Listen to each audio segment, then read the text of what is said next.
Jubilee Hills Borabanda polling booth లో ఉద్రిక్తత చోటు చేసుకుంది. బీఆర్ఎస్ కార్యకర్తపై కాంగ్రెస్ నేత బాబా ఫసీయుద్దీన్ దాడి చేయటం ఉద్రిక్తతకు దారితీసింది. పోలింగ్ ఏజెంట్లు టేబుల్ పెట్టుకోకుండా అడ్డుకొని బాబా ఫసీయుద్దీన్ దౌర్జన్యం చేసినట్టు బీఆర్ఎస్ నేతలు ఆరోపిస్తున్నారు. ఈ వ్యవహారంపై మాగంటి సునీత స్పందించారు. అధికార పార్టీకి పోలీసులు అండగా నిలుస్తున్నారని సునీత ఆరోపించారు. బీఆర్ఎస్ కార్యకర్తలపై దాడి చేసినా బెదిరించినా ఊరుకునే ప్రసక్తే లేదని హెచ్చరించారు.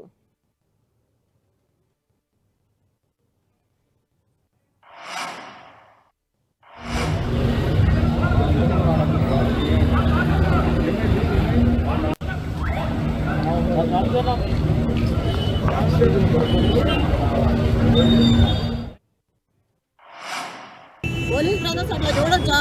వచ్చి ఆపాలి కదా, కొట్టి పంపించేస్తారా? ఎలగొట్టి మీరు చేస్తేనేమో కరెక్ట్, యువతలాలు చేస్తే తప్పు. కంప్లైంట్లు అంటే కంప్లైంట్ ఇచ్చిన ఉపయోగం ఏముంది? అక్కడ వాళ్ళ మంచే కదా, వాళ్ళు సపోర్ట్ చేస్తేనే కదా ఇంతవరకు వచ్చి గొడవాడింది. ఒక రౌడీని తీసుకొచ్చి జనాలను కొట్టించుకొని ఎంత తప్పు ఇది? మీ గోపాల్ ఉన్నప్పుడు ఎప్పుడన్నా జరిగిందా ఇట్లా? మనిషి అడిగేస్తాడని పారిపోయేవాళ్ళు. నేను కూడా ఎన్ని రోజులు కాముకోండి, ఎందుకంటే గొడవలు బాగోవని.